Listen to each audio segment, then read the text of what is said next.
Tell me more about this guy. His interview style. But so I think one thing about Tyler Cowen is he's probably the most well-read person on earth. That's what people refer to him as. And so the breadth and depth of interviews, of questions that he can handle, is pretty incredible. And then, yeah, I think he has certain sections that I was mentioning to you. So it's like the overrated, underrated, that I like in terms of I was going to tell you that about bidets. bidets. I've actually never used one, so I couldn't tell you. I mean, the fact that they're everywhere here, I'm like, they have to be overrated because who uses them? Because everybody, I think they're don't know. underrated, only from the American perspective. Yeah, I guess that makes sense. What else is he with the overrated, underrated? Well, yeah. So, and that's because there's, I think if you're an interviewer, right, you run the overrated, underrated on topics related to your area of expertise. So it's sort of what we did on the other one, right? Okay. But then also overrated, underrated power snatch for power snatch for fill in the blank. yeah. I don't think it's over. I don't think it's overrated. Maybe appropriately rated. That's like always the cheap way out. That's But the one. because That's what the route you're gonna take. Everything that you're gonna everything- say is gonna be this bullshit middle of the road. Yeah, because I think as an academic, you always like, because you don't want to be too pedantic, and it's always it depends. Yeah. But if you're talking about throwing, right, which is like throwing, it's a lot of weight, a lot of power that you're generating, a lot of impulse you're producing, right? And so I think, especially if you're doing it sort of from a hang, right, it's very position specific. So What are the other questions as I interrupted you? So one that I really like is he asked people, what's your most unusual work habit? Ooh. So I think it gets to like, the people that he has on the podcast are typically pretty accomplished in their fields. And so, right, going back to the talent idea, if you want to become good at what you do, you try to see what other people do.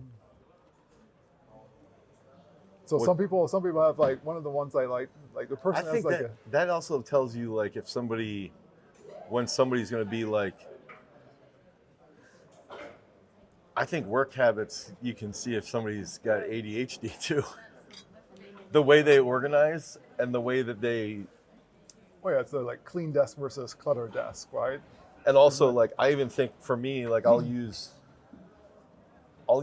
note cards, I'll use memory tricks of like association, and I feel like that can also be like representative of that to a point.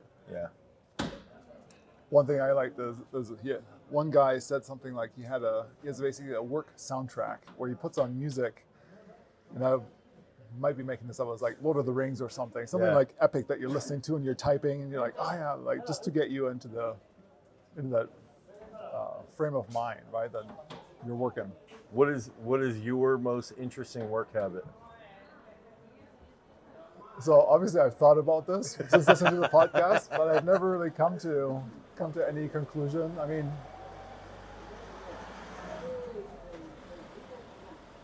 I think probably a very common piece of advice you get is you got to do something every day to push towards the things that are important in your field. And so like in academia, paper writing, grant writing, and so setting time aside, and that's maybe that's one thing. Like I said, sometimes I will actually go ahead and schedule times for writing, because if like I find that if I don't, then What's your least favorite thing to do at work? grading. Yeah. That's a cheap way out, but Yeah. So I was going to ask you, take Stona and take Alekna. What's the biggest difference and the biggest similarities between the two, since you've seen both of them throw extremely far, one breaking the world record, one throwing 99% of his PR based off of the data? So I guess the asterisk to this is I've not looked at Stona's data in as much detail as for Alecknos, because we wrote that 4-piece series. So we went in depth in pretty much every one of the Alecknos throws out of the entire series. And then it was only really after the Olympics that I went back to look at Stona's data in more detail. What's stood out to me on Stona's throw that was like 69.06. I think he just went just over 69 in Ramona. Is that his flight time was really, really small. Like it was barely in the air at all. How would you define flight time? So flight time, the time between left foot off the ground, out of the back, and right foot down in the middle. So flight phase, non-support phase, whatever you would call it. I want to say it was on the order of like 50 milliseconds, which within video is like depending on what frame rate you have, like you're barely able to see it. I actually remember this because my colleague asked me, was there a recording with me who doesn't really, he's an athletic trainer and comes and helps out for the research that we do. Yeah. But he asked me, he's like, do people ever have both feet on the ground? And I was like, no. I was like, I think there's always a flight phase, but it's super small. There was a Belarusian shot putter named Yuri Bilanov, and he spun sort of like, almost like Jacko Gill. Yeah. Where it's like really long on his left, and then his right was down right away, but like not the way Stona does it. Stona to me is more like Krauser. Mm-hmm. Yeah, so super low, minimal flight phase, and then getting to double support really, really quick. Again, when we looked at Alecknos data, it seems like he catches the discus so deep, right? When he gets to double support, his separation angle between hip and shoulder disc is like 200, the disc is at like 285 or something. So at one point, I posted this on Twitter and somebody made a point. It's like, there's no way that you can get more than 180 degrees of separation. It's like 90 degrees of separation between hips and shoulders. Sort of impossible, but the data actually sort of showed that amount. It's probably the way that the model works. But again, his amount of separation, quite noticeable. Yeah. And Stona actually came really close. I thought it was only like Alecknos catches it really deep, but Stona did a really good job of getting double support. Well, that's what I was going to ask. So the flight, the decreased flight time out of the back. Do you see an increase in acceleration of the center of mass across the circle, or do you see an increase in double support at the front relative to that, or is it sort of like those are just two characteristics that they both just get to double support very quickly, and they both like it's one doesn't beat the other? I didn't quite get everything, like every part of that question. Okay, so if you think about Stona's flight phase is 50 milliseconds or whatever. Let's say Alecknos is 100. I don't know the exact data on it, but let's say Alecknos is 100.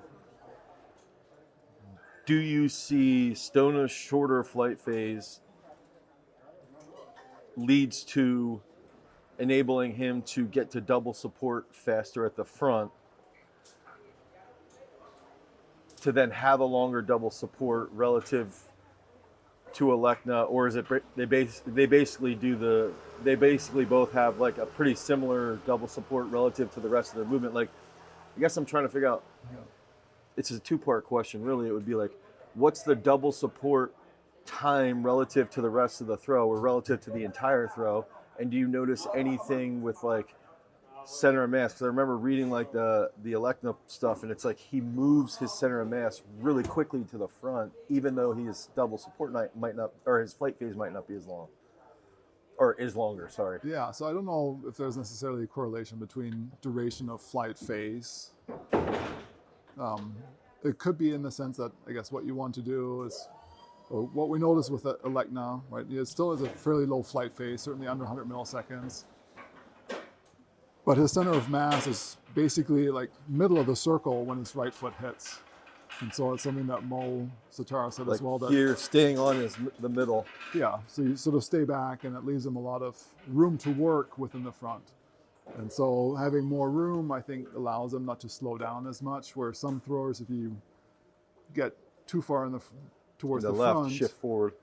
yeah. So that's another thing, right? Shifting left and right. But if you don't have a lot of room in the front to work with, you definitely have to slow down, or you have to like brake harder or produce more force trying to decelerate.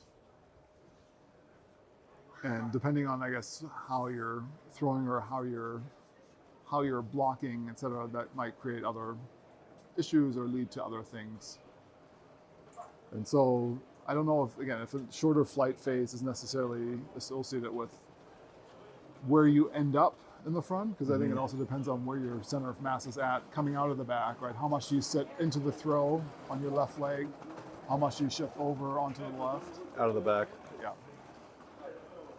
What do you think with like do you think Alekna's high point with his right hand, when his right leg, when he hits that grounding position in the middle, do you think that has any play on helping him stay over his right in the middle?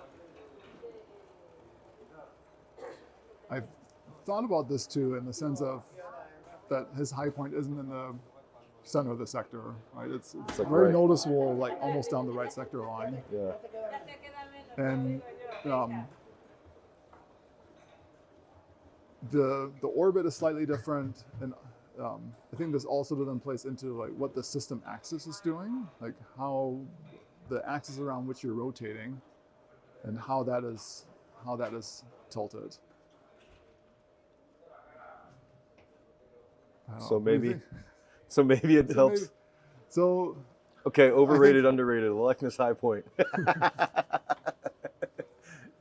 Well, I guess what I would ask is like, okay, so you coach some high school kids, because I think the biggest thing is like, yeah, with lifting and with throwing, the sole purpose of all of this research is like, I mean, maybe not the sole purpose, but like a large majority of it for me personally is like, how can I consume this and then apply it to a kid who's in 7th to 9th grade and take like, I term it like the normal person player. Like you're looking at the normal kid. How can we decrease their flight time? How can we improve, like, basically I think by doing that you improve their sweep. So you decrease their flight time, but then how do you get them to stay over that right longer? And it's like, if I'm looking at this data, how do I transmit this to a kid in middle school or high school, learning from the best? I guess how do you do that? that was a big struggle to tell you.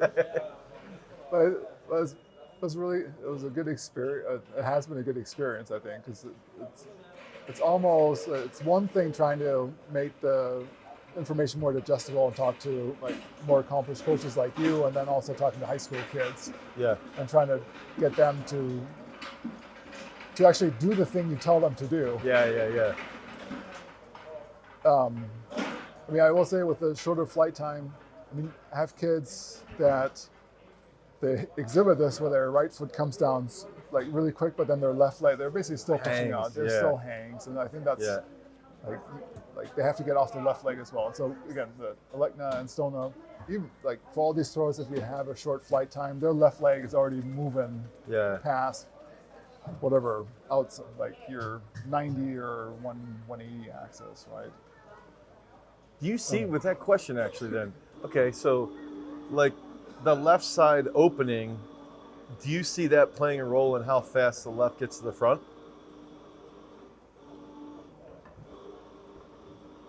I don't think we've looked at this specifically. So what do you like when the left opens here, if I'm grounded in double support longer out of the back, if I pick up and my left foot is less open versus if I pick up and my left foot is more open, do you think one of those could lead to a faster or a sooner double support?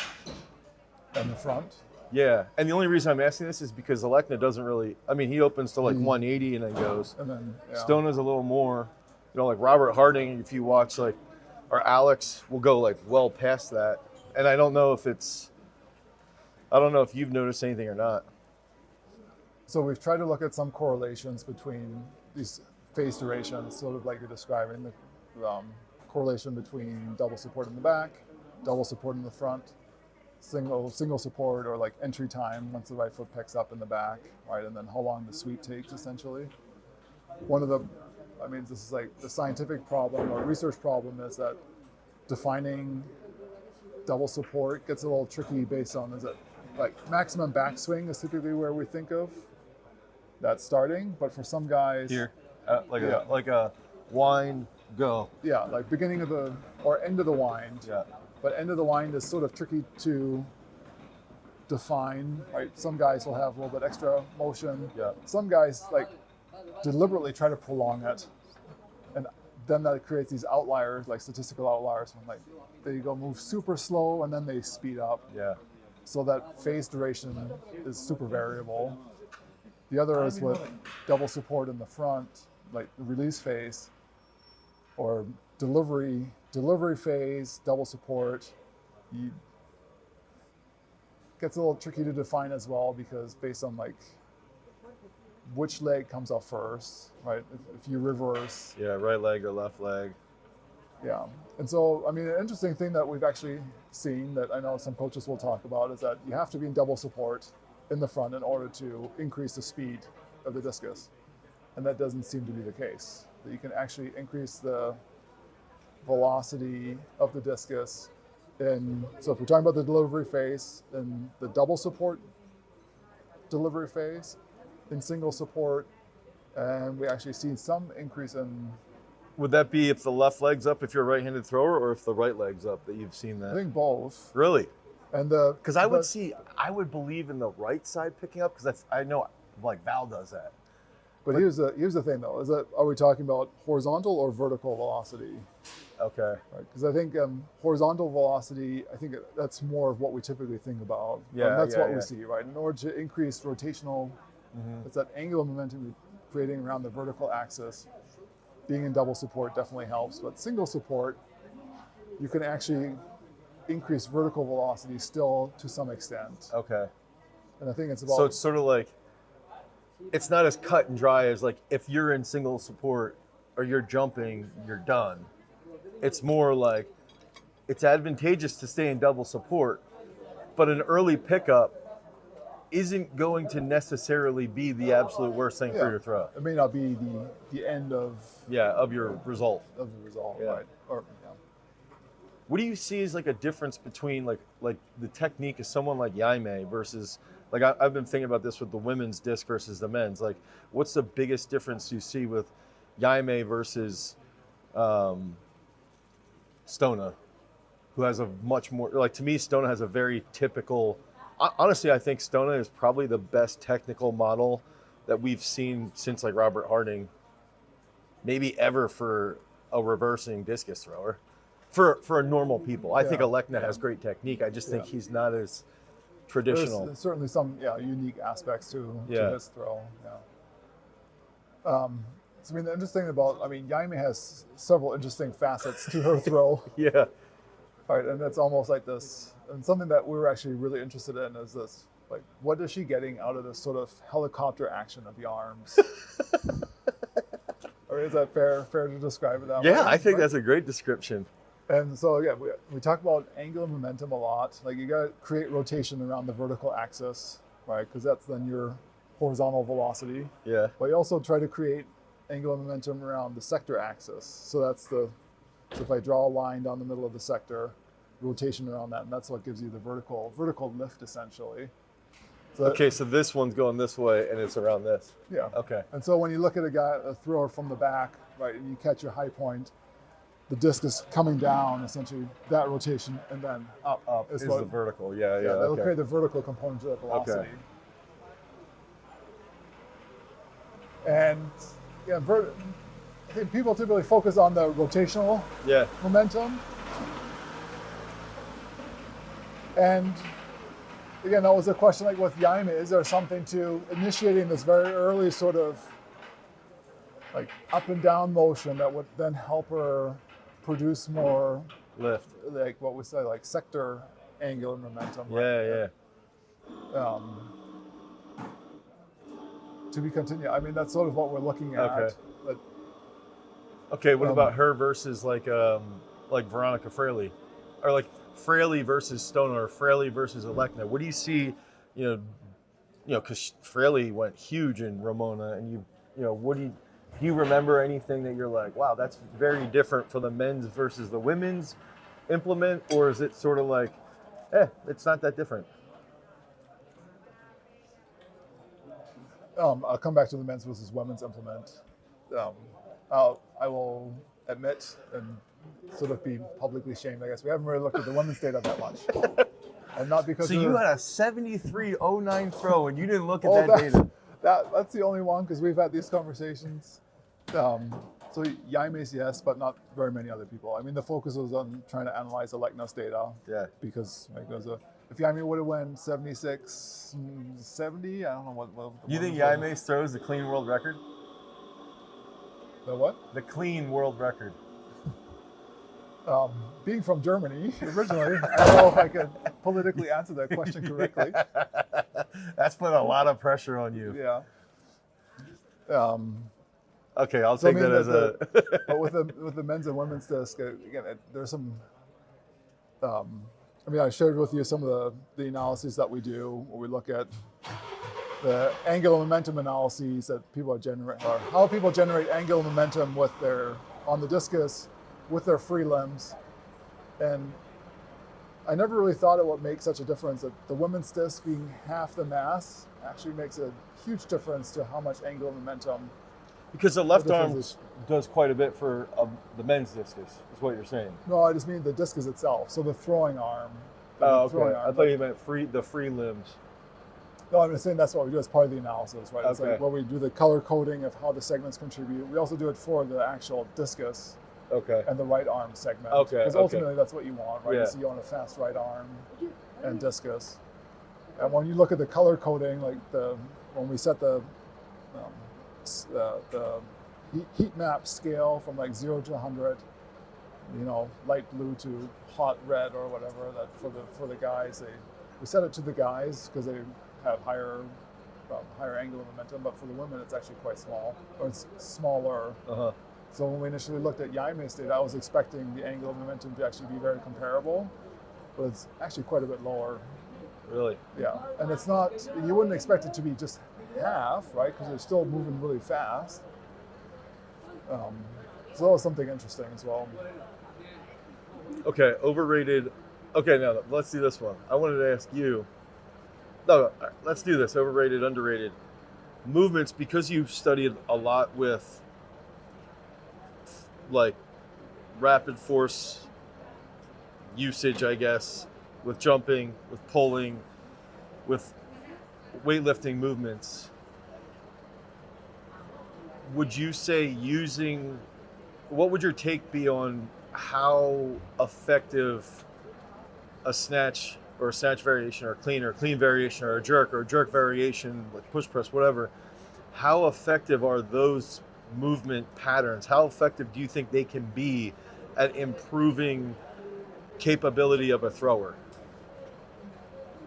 Are they overrated or underrated? Okay, so I guess for me to answer that without giving you the cheap way out, what do you think the general sense is of people in the throwing community? Like, I think you have two camps. How are they currently rated? I think you have two camps. I think you have camps of like, yeah, this isn't even a discussion. Like, you have to use them. And then you have the second camp that's like, no, we can do, Hatfield squats and just lift heavy and maybe do jumps. I don't know what that breakdown would be. It's probably like 75-25, 70-30. Do you think it depends on the type of athletes that you have, that you're working with? Like some guys, it doesn't really matter what you do. I shouldn't say it doesn't matter what you do, but some guys may benefit more from maximal strength, and some guys would absolutely. Yeah. I mean, right. So this is what, again, I'm trying to not I think give you you get the depends answer. a very good athlete. They don't need as much crazy stuff. And I would say like, they don't need they have neural drive. They have they're a Ferrari with the smoothest gas that you could ever have. So I would say, like, if they have the ability to turn things on, yeah, then it might not need to be the main part of the They have a programming. Ferrari with an electric motor. Like it's just like Yeah. boom right away. Yeah. Whereas So that's how I think of like the Olympic lifts and variations, especially like from the hang or from the block. Like the ability, they are great for teaching you the ability to quote unquote turn things on. Like Rapidly. going from 0 to like you punching the gas on a Ferrari, going Yeah. into you're redlining it right away. Yes. And so when I think of like again the high school kids, right, where you're trying to get them to like the idea of trying to turn things on right away, striking a shot really hard and fast, especially if they have never had much experience, yeah, right? Great for that. So then, depending on the type of throwers that you have, yeah, for some of them, if they need more of that, those variations certainly great. how well do you think jumping correlates to throwing far?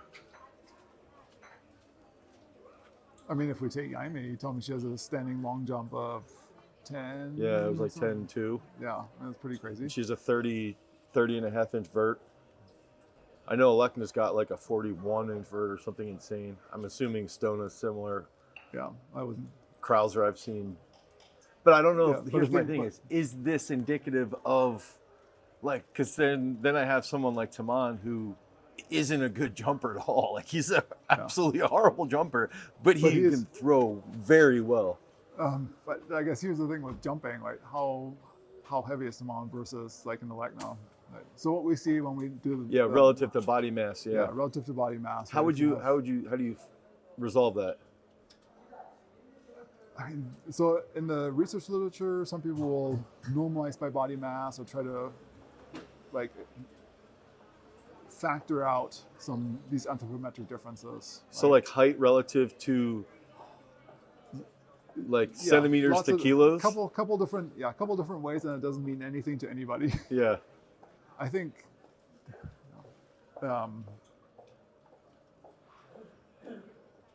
for I don't know. I mean, your original question was jumping ability For throwing. for yeah. throwers. Yeah. I mean, I think if you have people with great like leg quote unquote explosivity, right, that can like jump high, I think some people are starting to think that like standing broad jumps probably better indicators than standing vertical jump because there's a little bit more of a coordination component to that. Okay. So when you Yeah, tell me because you about- have the chest more and the arm swing and that's sort of a little and the bit cycle. yeah, and it's maybe a little bit more like pushing across the circle Yeah, rather than just okay. up. Because then you're like, oh, if somebody can jump really high, you don't want them to jump vertically Yeah. excessively in a throw either.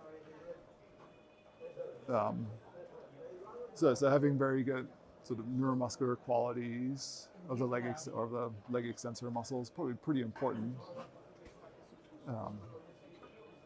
Yeah, and so jumping tasks right, might tell you a little bit more rather than like what somebody's like might be better indicators than some other strength tests. You know, like Olympic lifts. Yeah, yeah.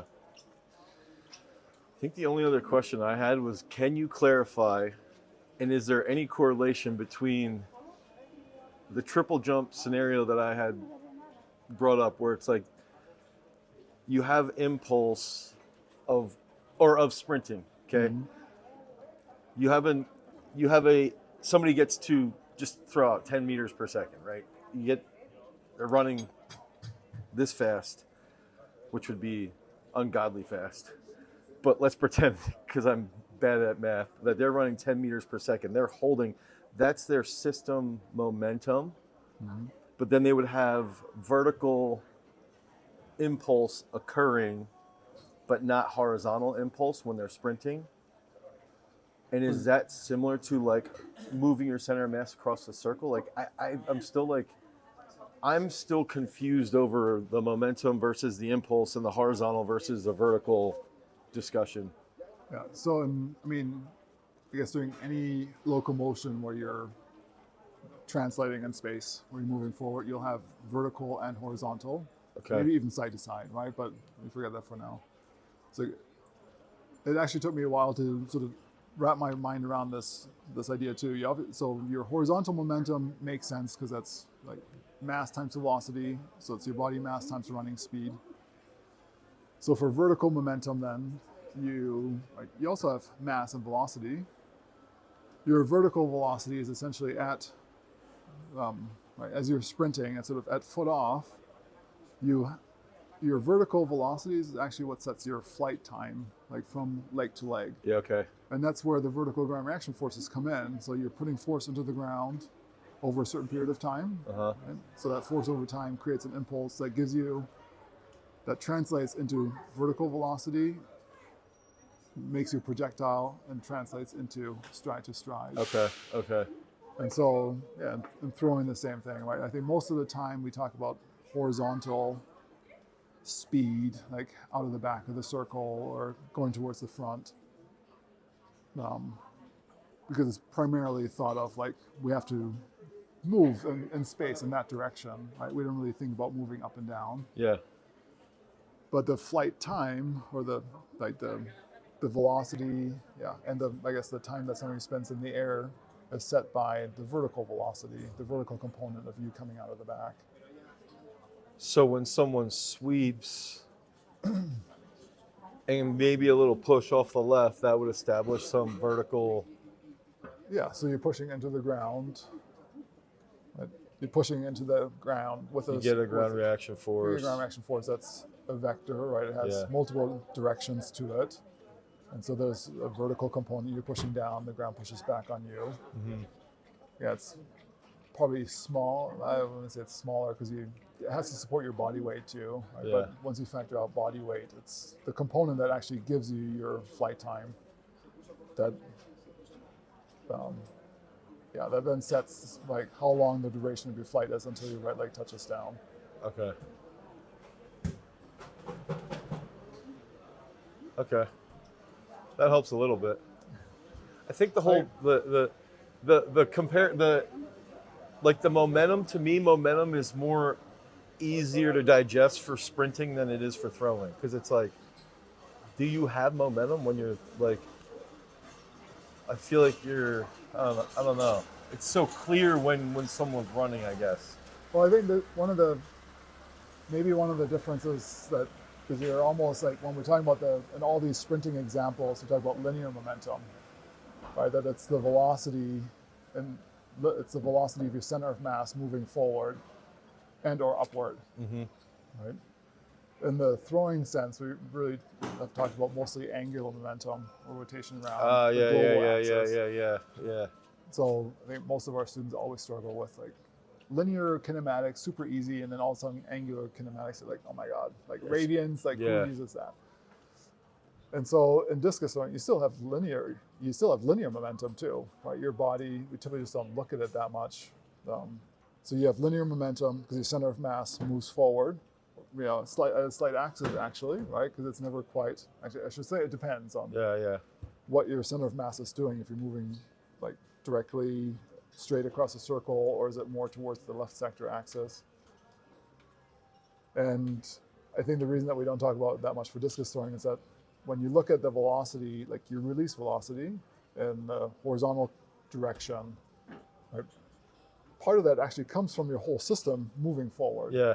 It's like we say, that analogy is you can't shoot a cannon out of a canoe. Yeah, because it's like this. Yeah, but if the canoe, right, or your system is moving forward, that's going to add to the release velocity because your whole system is already moving that way. Yeah. And then I'm just throwing. So if my center of mass is moving 2 meters per second forward, That adds to it. that linear momentum will add to the release velocity.